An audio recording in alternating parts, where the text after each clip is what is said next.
Hello there everyone, it's me EDJ here back with another oversimplified video. Today we're going to be looking at the American Revolution, and it feels weird kind of summarize it because I am American. Basically the War of Independence in which America fought against Britain, and there's a lot to it.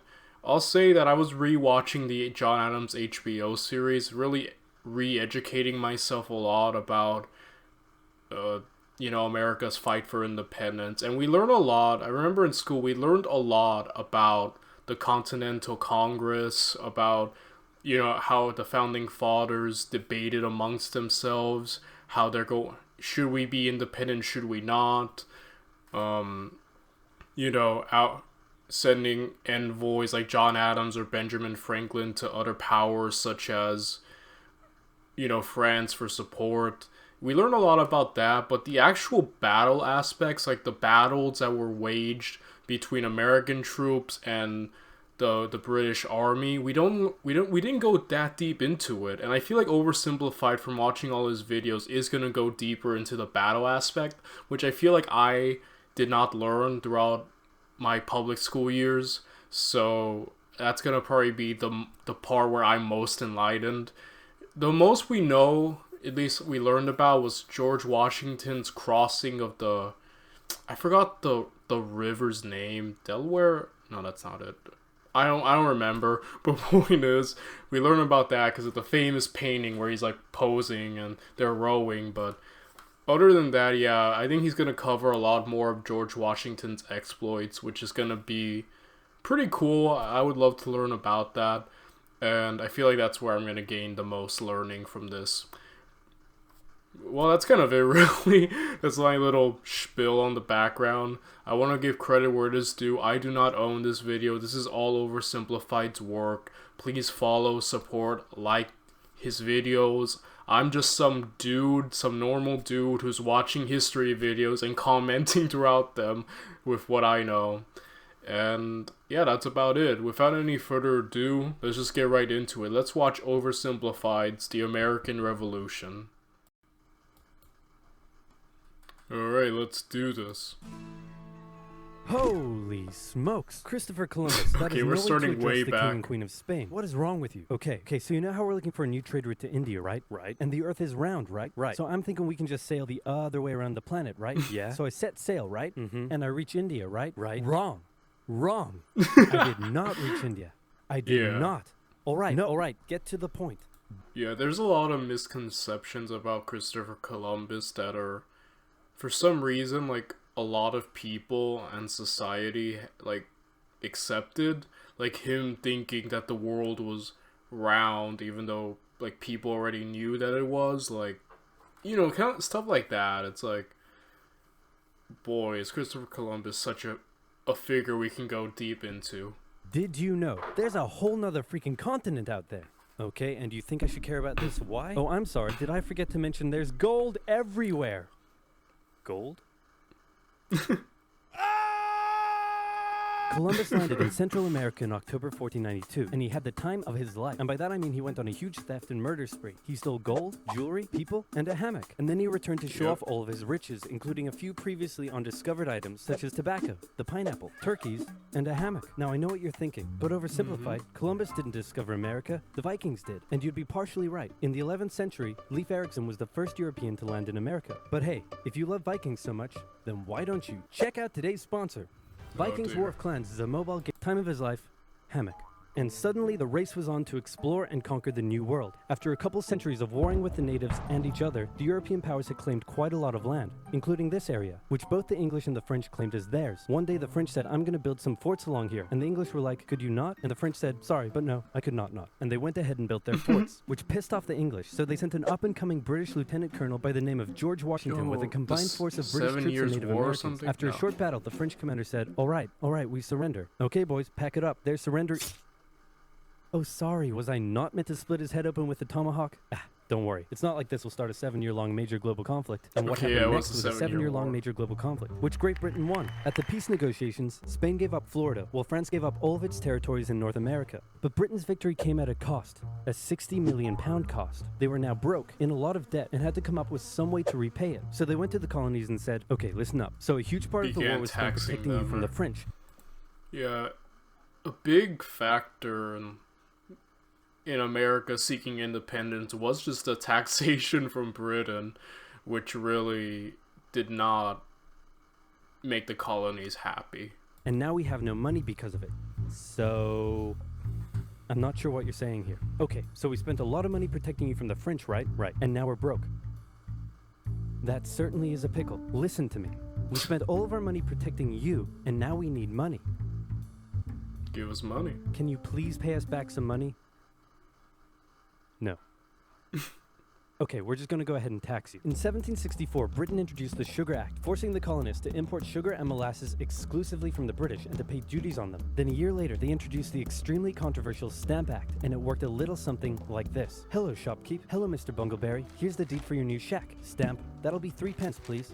Wait, what was that?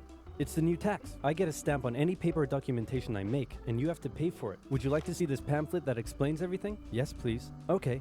Stamp. 2 pence, please. This is awful. You know what? Just give me a deck of cards so I can go gamble my pain away. Okay. No. Stamp. Don't do it. Stamp. Obviously. Join large-scale battles with military vehicles. The online not action game well War Thunder has received, received a to major say the update. least, right? The colonists were like, hey my dudes, this new tax legislation right here, this is BS. Until now they had enjoyed relative freedom to rule themselves, and now suddenly Britain was asserting its control. They were especially unhappy because they didn't have any representatives in the parliament that was levying taxes on them. So they protested. Orators gave fiery speeches. British goods were boycotted. Oh yeah, no taxation without representation. Yeah, I believe that was the saying during this time. And anyone loyal to the British found themselves increasingly harassed. The whole thing actually began to take quite a toll on British business, and after just a couple years, the British were forced to repeal the Stamp Act. But we still desperately need money. What should we do? We could try... I think he's about to get to it. I think it was the taxing the tea, or they put a tax on tea, which led to the Boston Tea Party incident. I wonder if he's getting to taxing that. the colonies. Great idea. Wait, didn't we literally just try that and it failed miserably? Man, look at me. I look fabulous. Have you ever seen such a handsome boy? No siree, Georgie. No way. You're the handsomest, smartest, most popular king that ever lived, and everybody likes you. You're doing such a good job. Your Majesty? Oh, you're still here. Get the hell out. So in 1766, the British made a declaration saying, we can do what we want because we're in charge and you can all go suck it. Then they levied a whole bunch of new taxes on the Americans via import duties. Glass? There's a tax for that. Lead? There's a tax for that. Paper? Tea? Oil? There's a tax for that. And once again, the Americans boycotted British goods, British business felt the pinch, and the British had to back down. Alright, this is ridiculous. They're my colonies and I have to be able to assert my control. Repeal all the new taxes except for the one on tea. Also send 1,000 troops to Boston to take control. Oh, and make the colonists pay for them. And as British troops arrived, the tension in Boston was palpable. You could cut it with a knife, and it was all about to come to a head. On March 5th, a band of local... Oh yeah, okay, yeah. Like I said, I was watching the John Adams HBO series. I strongly recommend it. I've mentioned it several times in this channel, but it is good, guys. You will love it. I guarantee it. But yeah, the Boston Massacre is really soured the relations. Like, I believe, 8 people or more died. Like, around there. I'm trying to remember, but yeah. I remember the interesting fact is that the British soldiers were apprehended, but John Adams, actually, who was a lawyer at the time, represented them and got them off the hook, which was beyond interesting. I really thought that was cool. Patriots began heckling a British guard at the customs house. More and more Americans joined in the heckling, while more British troops turned up in support of their comrade. Snowballs were thrown at the British. The snowballs turned to rocks, the rocks to oyster shells. The soldiers, outnumbered, panicked. One thing leads to another, and you can see where this is going. 5 civilians were killed. The Patriot press throughout the colonies I think declared the 8. Boston Massacre an unwarranted crime committed against the people of Boston by the cruel British, and the anger continued to grow. A British revenue schooner that ran aground in Rhode Island was burned by the locals. When it came to light that the governor of Massachusetts supported the suppression of the colonists, his house was burned by the locals. And next, the colonists would set their sights on the remaining tax on tea. On December 16, 1773, a band of patriots known as the Sons of Liberty disguised themselves as Native Americans, marched down to Boston Harbor, boarded a British merchant Yes, the ship loaded Boston with Tea tea, and Party. in front of thousands of spectators, threw nearly 10,000 pounds worth of tea overboard. The British were disgusted, and they punished Massachusetts with a vengeance. They dissolved its General Assembly, revoked their charter, and sent 3,000 more troops to occupy the city, meaning Boston and Massachusetts were now essentially under the direct rule of Great Britain. We know you're hovering over that button, but we need your help. We have a better button, we promise. Right. Nah. And oh boy, were the people pissed. The other colonies saw what was happening and worried they might be next. So they called a brain trust to decide what to do.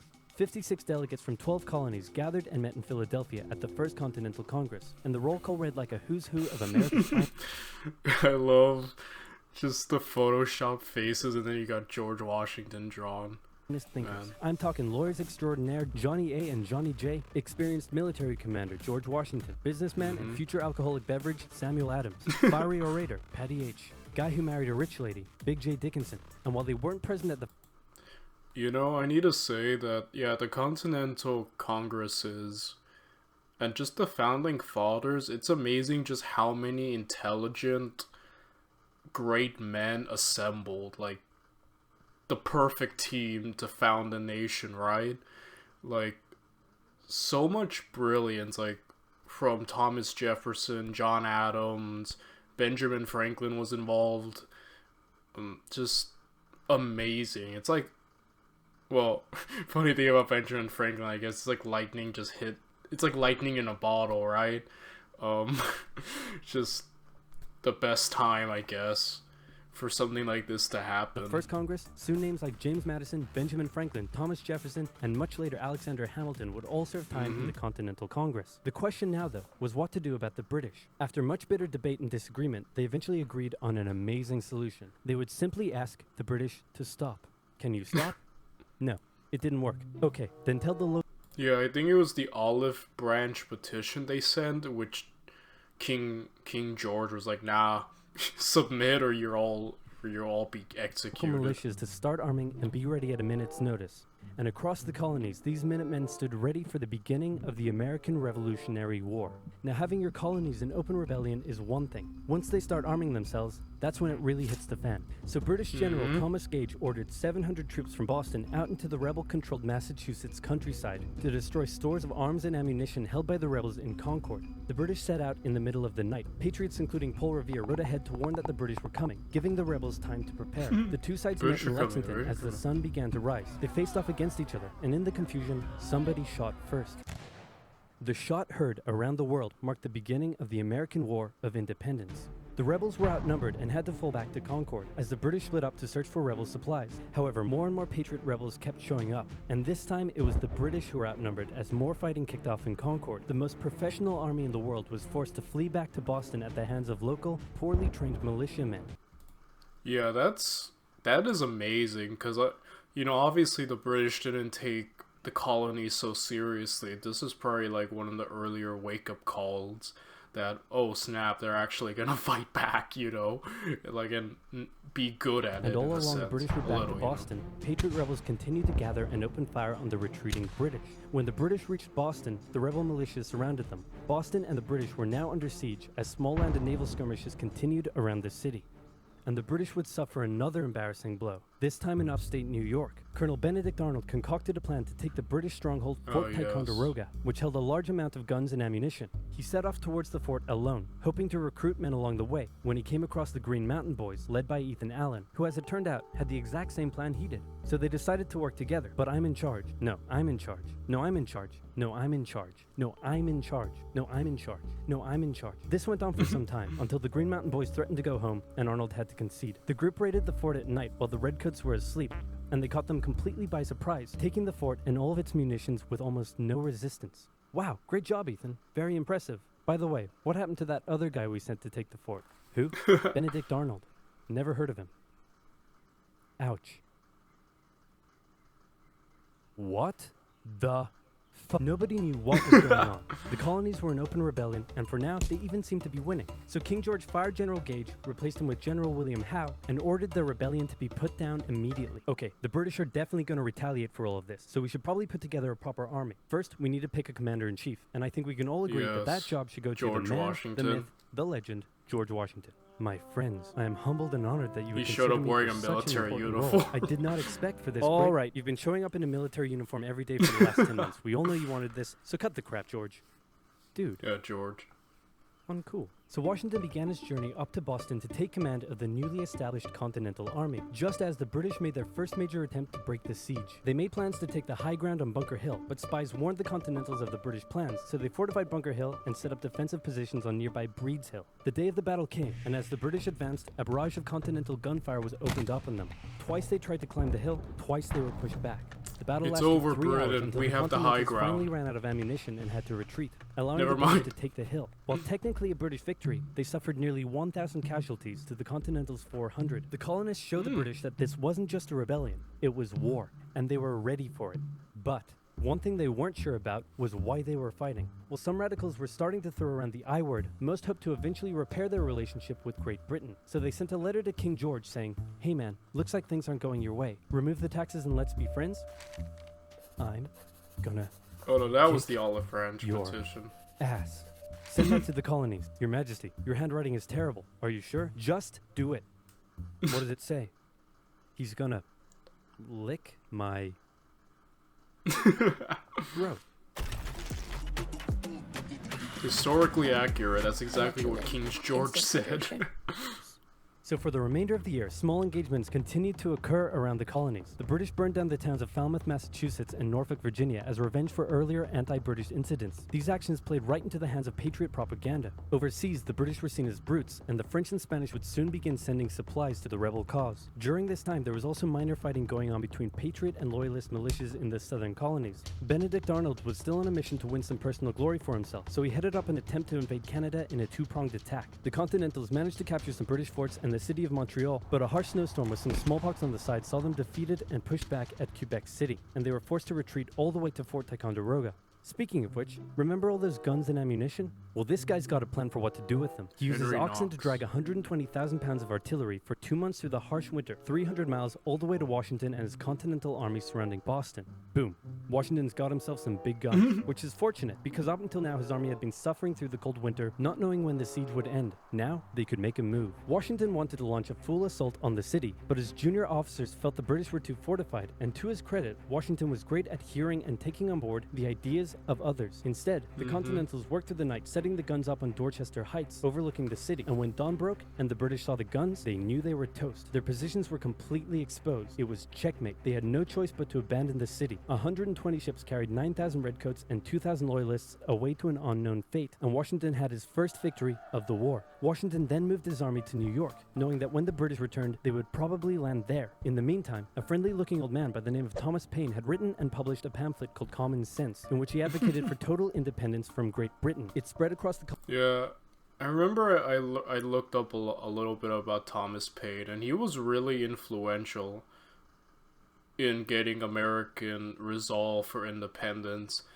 Unfortunately, we didn't learn much about him in school. I had to learn more about him, like, on my own, you know, through the power of Googling. But, yeah, he is an often overlooked figure, I think, and, you know, I would have liked to learn more about him, because I think he is influential.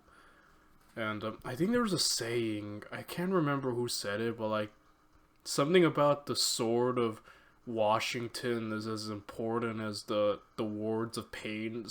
I completely butchered it. I don't even think I got it close to right, but it's something like that. I don't know. colonies like wildfire, and to this day remains the best-selling title in America. It was read aloud in taverns and meeting halls and brought the idea of independence into the mainstream. Congress began to seriously consider the idea. Thomas Jefferson was selected to write up an official Declaration of Independence, and he went hard, writing that all men are created equal, with certain inalienable rights, including life, liberty, and the pursuit of happiness. Of course, Jefferson had over 100 slaves, but we don't have to talk about it. On the Yeah, so, you know, like I said, I think a lot of us, I mentioned this before, a lot of us in America can fall into the trap of placing the founding fathers a little bit too high, idolizing them a little bit too much. And don't get me wrong, they did great things and they were great intelligent men, but at the same time they were just human and they had a lot of flaws. And Thomas Jefferson's definitely a man of contradiction, which I don't know if, depending on who you are, you either like the guy because he was a genius and constantly evolving, or you dislike him because he could be hypocritical, you know, condemning slavery but while owning slaves. So I don't know, you could talk a lot about Thomas Jefferson. I won't go in my personal thoughts because I don't feel like starting a war, but you know, just like remember that these are just people and they're flawed, though they did great things. And I believe Thomas Jefferson invented the swivel chair, which I'm on right now, so I will always love him for that.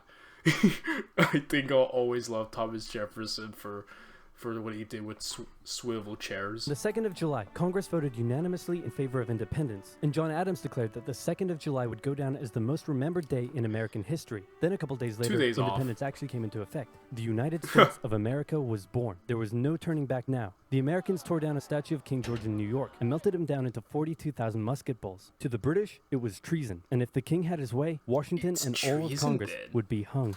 Speaking of the British, guess who's back? The king sent an intimidating force of 130 warships and 25,000 men to New York. Washington knew that taking on the most powerful military in the world wouldn't be easy. The British set up camp on Staten Island as the Americans dug into defensive positions around Brooklyn Heights, waiting for an attack to come. But the British just waited, wearing down their opponent's nerve while building their own strength. At one point, they launched a big scary artillery barrage and then said, you know, if I was you right now, I'd probably sue for peace. But Washington told them to shove it. The Americans kept holding out for what was coming, and when they finally hit, they hit hard. 15,000 British troops approached the American position, and the two sides fired on each other in massive rows. But what the Americans didn't realize was they were only fighting a decoy. The main British force was going around to flank the Americans from behind, and when they arrived, they inflicted heavy... One of the oldest tricks in the book, a force going around, flanking the enemy. One of the oldest military tricks in the books, but beyond effective, right? So many battles have been won like that, it's insane. Casualties. The Americans panicked and retreated back to Brooklyn Heights, where they then found themselves trapped between the British army and the river. It looked as though the war was already lost, but luckily, instead of attacking, the British decided to dig in for a siege, and then a thick fog set in, allowing Washington's army to escape across the river unimpeded. The British continued to chase and engage the Americans at Manhattan, and the Americans suffered defeat after defeat after defeat. It was a disaster. Washington's leadership was called into question, as thousands of American POWs were left to rot as traitors. Washington's army fled through New Jersey.